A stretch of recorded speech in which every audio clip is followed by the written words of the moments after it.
Good afternoon. Welcome to OptionsTender. It's Sunday, February 23rd, 2025. We're taking a look at the market here on a Sunday because I think it's warranted after Friday's drop.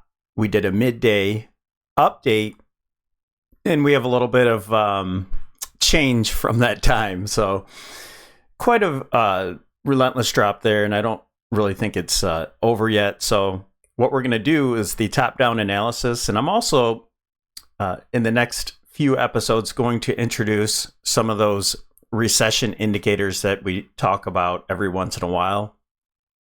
Not huge on fundamentals, but these are certainly things that people look at, institutions, economists, and such, to determine if a recession is near or coming, or if we're actually in a recession. So I'm going to show you the Sahm Rule today.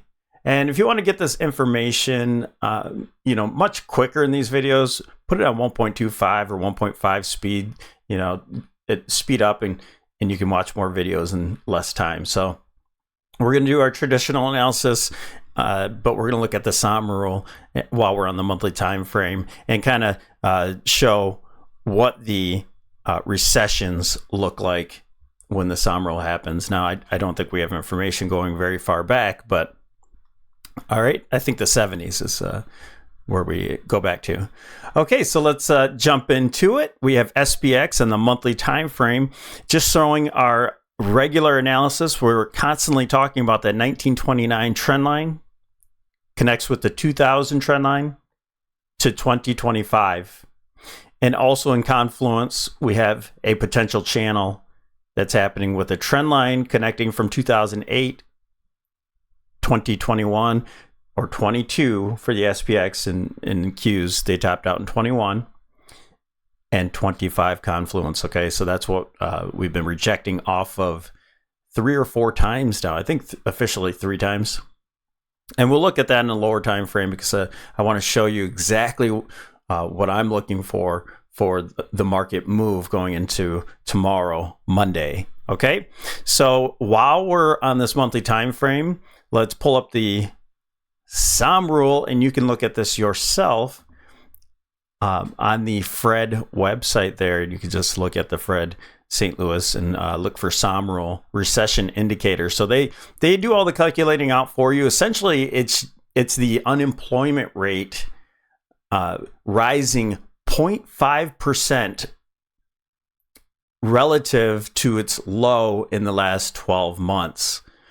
Okay, so it does the calculation out for you. You don't have to worry. You can see in the gray areas, that's where recessions occurred. This is 1960. We have 1970, and you'll notice that 1973 and 80, I'll show you this group from 1960 into the 80s here.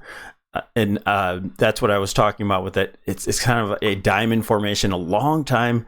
And some people think that this is what's happening right now, and it very well could be. It was a sideways trade to where the recession, there's multiple recessions in virtually one consolidation. Okay, so in the gray areas, you'd see that Sahm Rule gets, and you see on the left there, the box that's floating.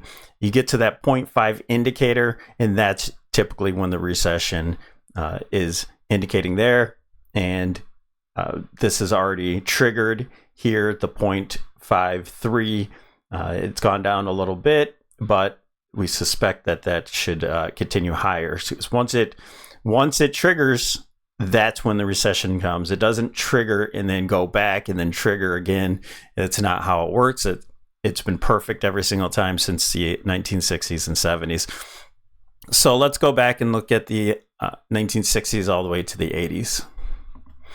Over here, you notice here in the 60s, we had a slight recession there. I don't know what the percentage is. I'm not going to look at all that. And then virtually from that point, we had to move up. And you look at this recession move, higher highs, recession move, higher highs, lower lows, recession. And that goes on to the 80s.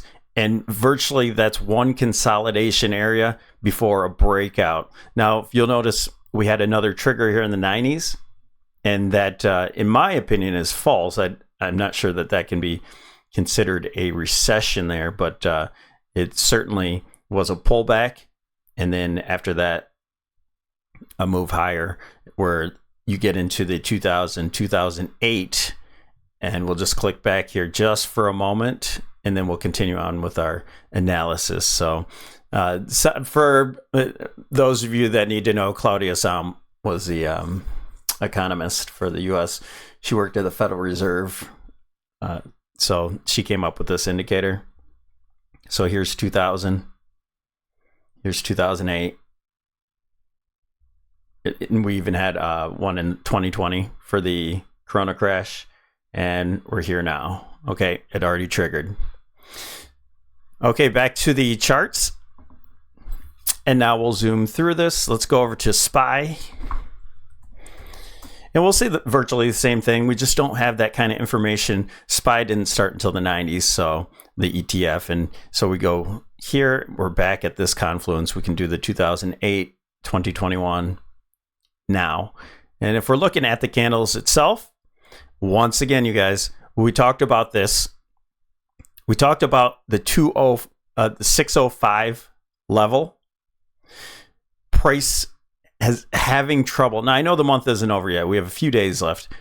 Price was having, in this monthly time frame, a hard time staying above that 2005, and it's rejected off of this trend line each time. I would argue that 1, 2, 3, 4 times that rejected off of it.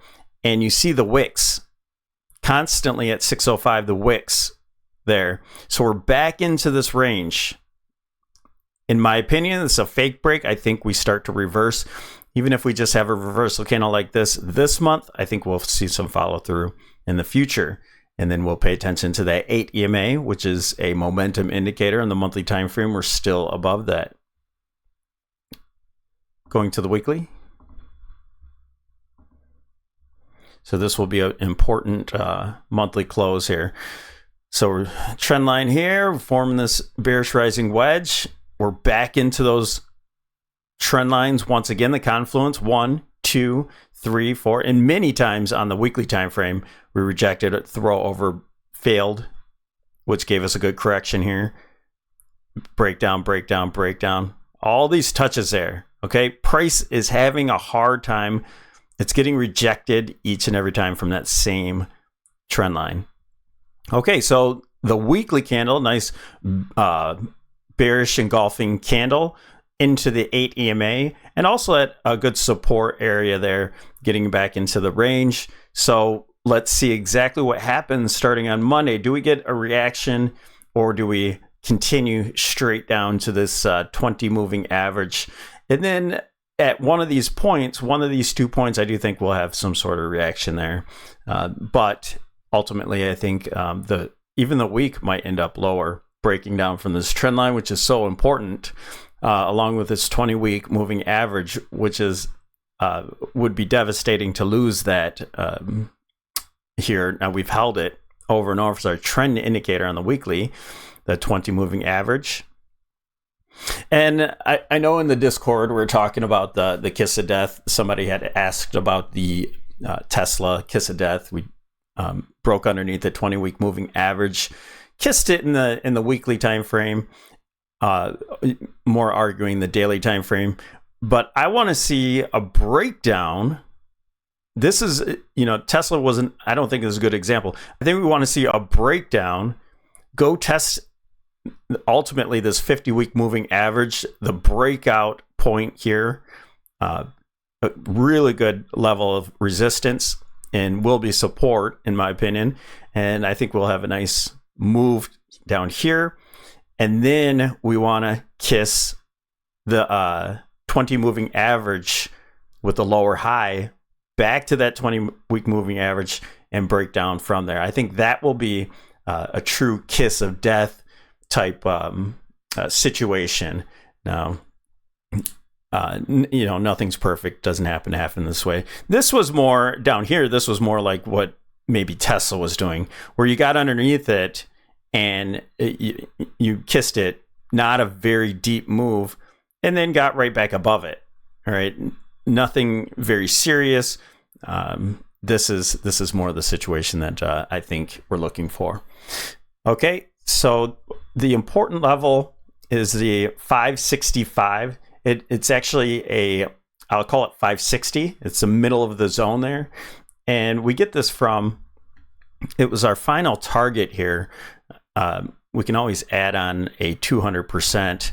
I don't usually use the 200% here, but we can add it onto our level.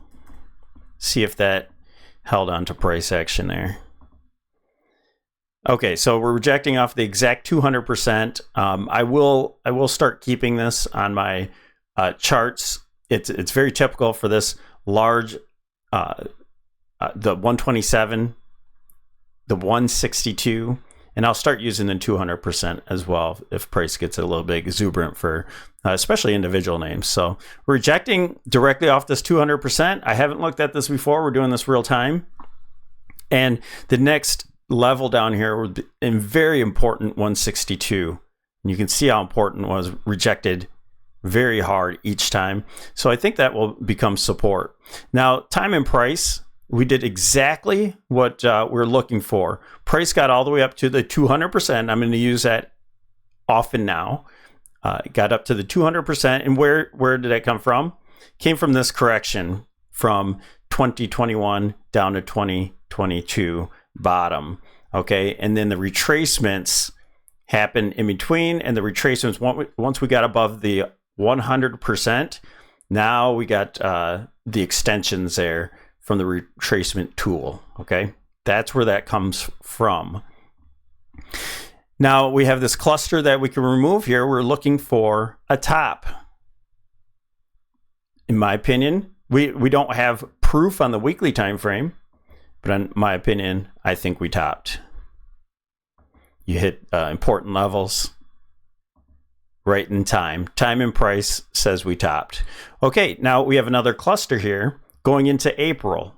So wherever we are in April, if this is all one move and it takes a long time, it takes weeks to get there, into April, we'll have another cluster. Now, wherever price is, whether it's lower or higher, maybe you're already getting the bounce back at that point, then we'll look for another high there. Or if it takes this much time, we'll look for a low. All right, that should be a very important zone as well, down here at the 515 area. Let's go to the daily. I love it when stuff like that happens. I don't usually plan out these videos. You know, I did a little bit of work with the Sahm and just kind of checking things out, but I like doing this real time because then you can see exactly what my eyes are looking at. Do this top-down analysis over and over. And what I want to do soon here is to start doing this live, maybe at the beginning of the session, and then later on we'll do the recorded. So live or maybe it'll all be in one. I'm not sure yet. We'll figure it out. So in the daily time frame, we have this bearish rising wedge, filled it out, and we're forming a megaphone top, in my opinion, breaking down from the 2008 trend line here. The 1929 is not on SPY, so I have it on SPX. So I mostly use SPY because it translates to most traders and retail traders. Okay, so we're at the 50 moving average, and we have this trend line right below here. And so on the 65, I'm going to show you, do we gap down? Do we continue to move a little bit lower? And my target, and we'll show you here, is about 590.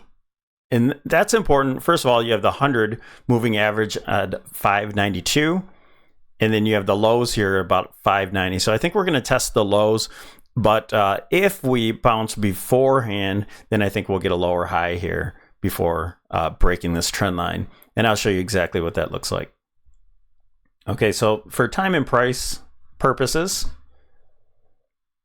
we have a breakdown here in the two.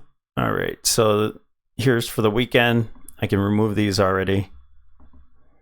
So we had our breakdown. We had our high already. We showed that on Friday. And now we have a cluster coming in here at about 227 sometime next week. So maybe we get a low going into next week. That would be 24th, 25th. So the cluster would be anywhere from Wednesday to Friday. All right, so we'll be looking for a low at this point, and we'll look on the 65 to kind of map this out. But what we have here is another possible channel where if this is a 1-2 setup, then you have wave 3 going into 4. And then you actually, if this holds right here at about 590, I know it's at 588, about 590. That's why this is so important. There's a couple reasons. Then you have a possibility that somehow this is a 1-2, where the 2 would be over here. Set up.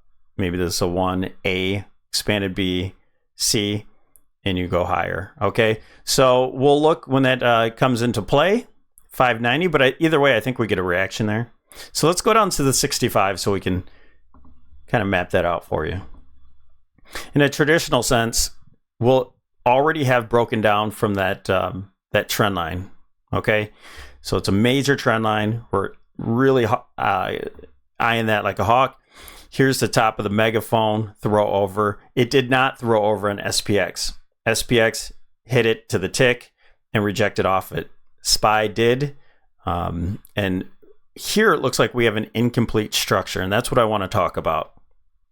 So we had this flag breakdown, so it's a fake break, so this is very bearish.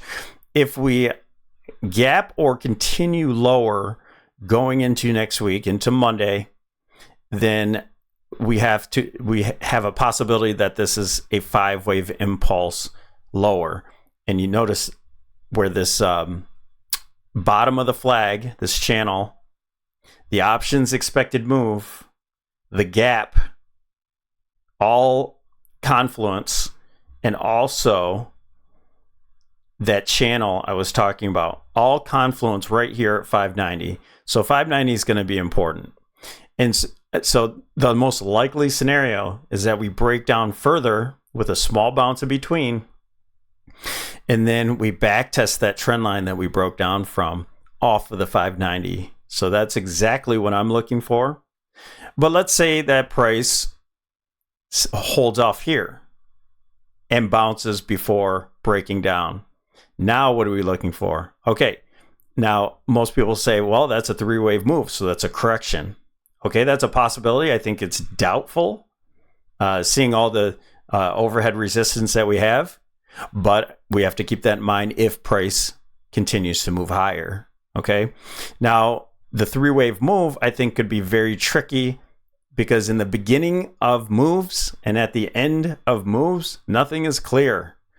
Okay, so this could be a leading diagonal to where you have 3-wave move down, 3-wave move for bounce, 3-wave move for third wave, 3 for 4 and 5, and continue. Okay, so that is my alternate scenario if we bounce from here. Now you could say, okay, well, that could be a 1-2 setup. I'm not really sure about that. That's I don't like that, especially where the indicators are deeply oversold, which in this move I would suspect that we continue lower and then we get divergence before correcting. And this would work out perfect as well if we're waiting for NVIDIA. Some people get mad when I say that. So 1, 2, 3, 4, 5 with a divergent move. And then maybe NVIDIA has a nice bounce, or whatever the case is, happens going into Wednesday. And that would satisfy our cluster where we get some sort of low. And then maybe we get a zigzag, which would be typical. That'd be a 5-3-5 correction. Or maybe we need to waste time and we get some sort of flat pattern that takes much more time going on into next week. Usually, in a impulse wave with a zigzag into a wave 2. 1, 2. This happens fairly quickly. And you see we'll probably come in confluence with this geometric line and this trend line once again.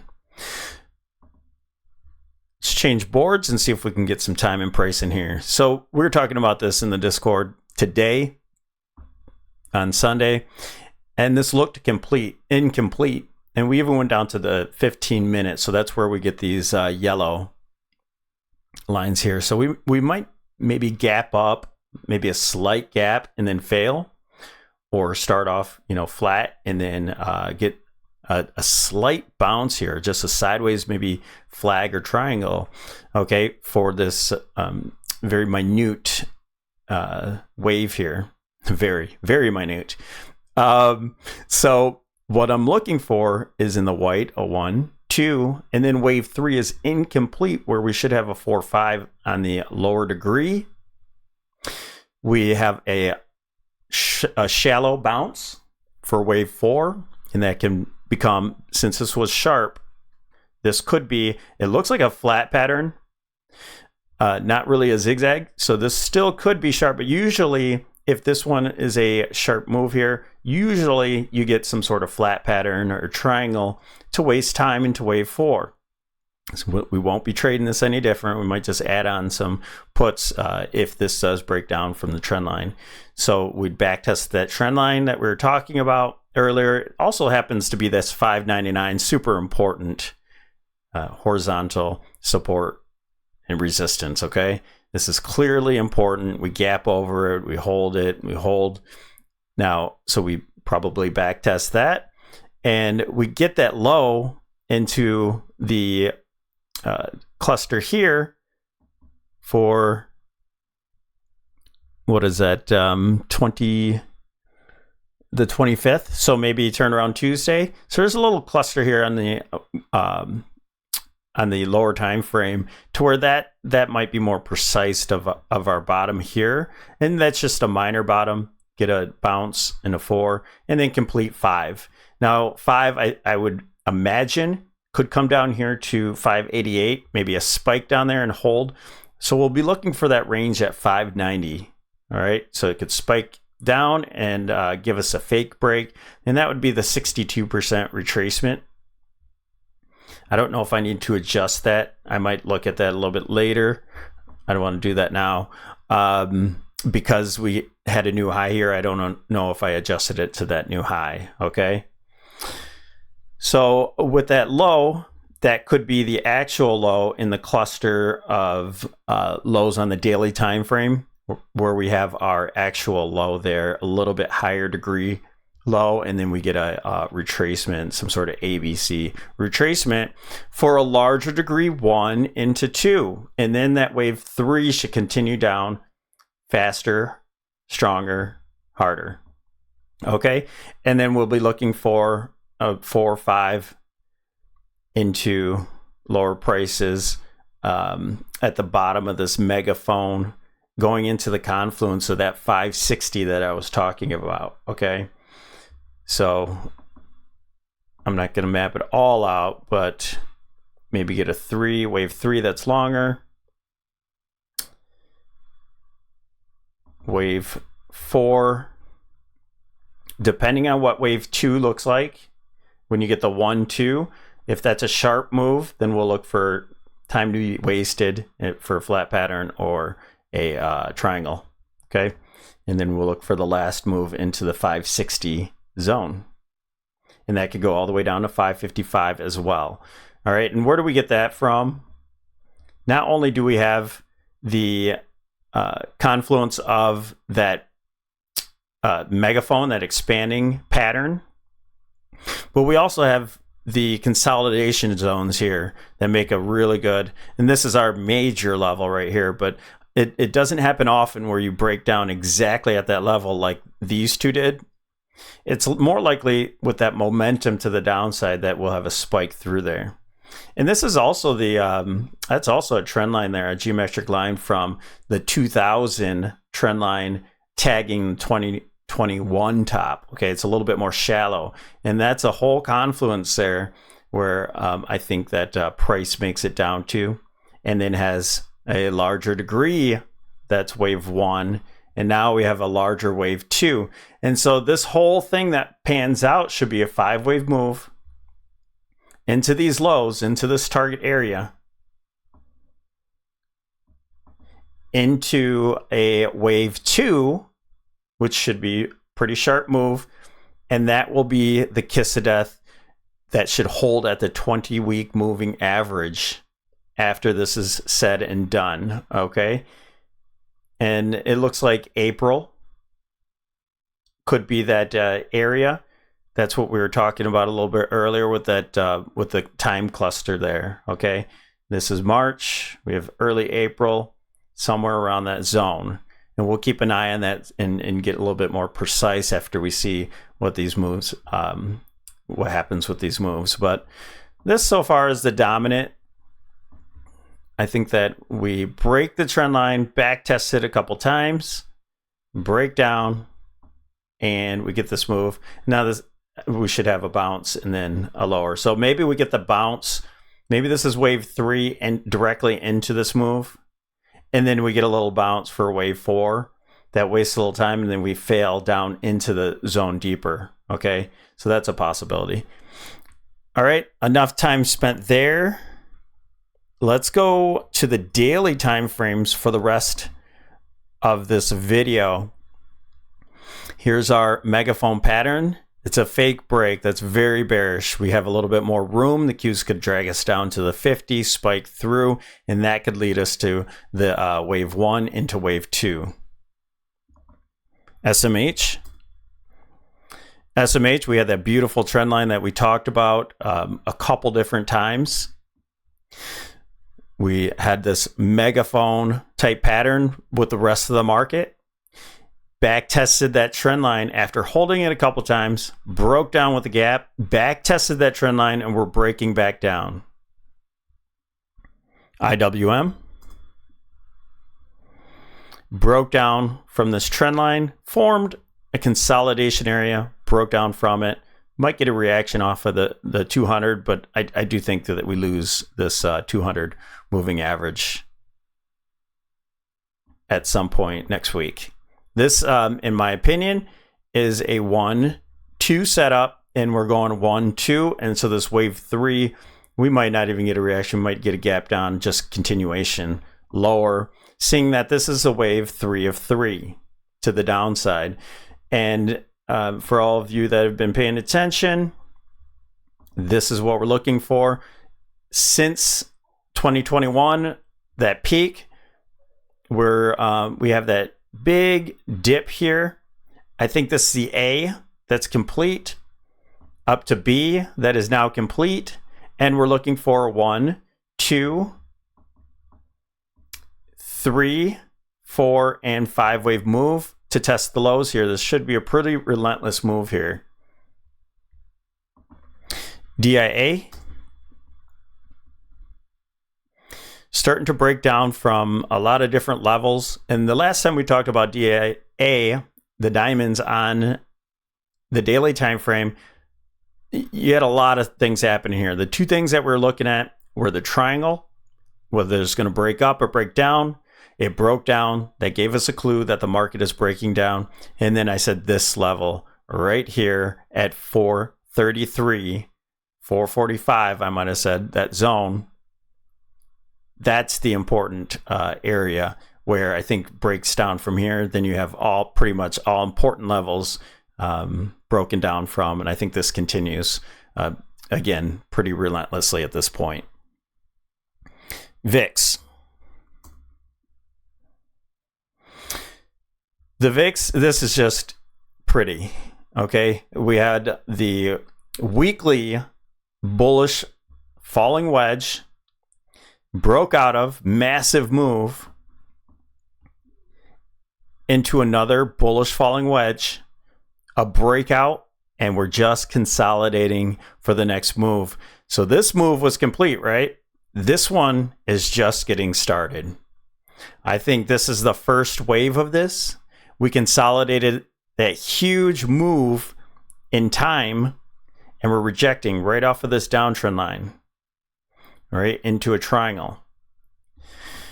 At this point, we can kind of look at this as a really good indicator. We break the 19 going into Monday, and I think this probably spikes higher and then maybe back test this breakout. So do we break out now?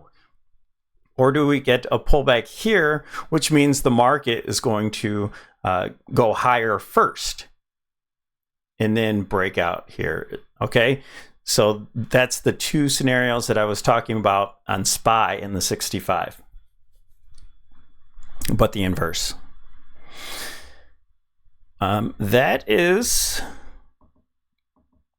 That's where we're going to leave it, you guys, okay? Good information. I hope this helps. Don't forget to like and subscribe to the video. Thank you for all the support, and we will talk to you tomorrow.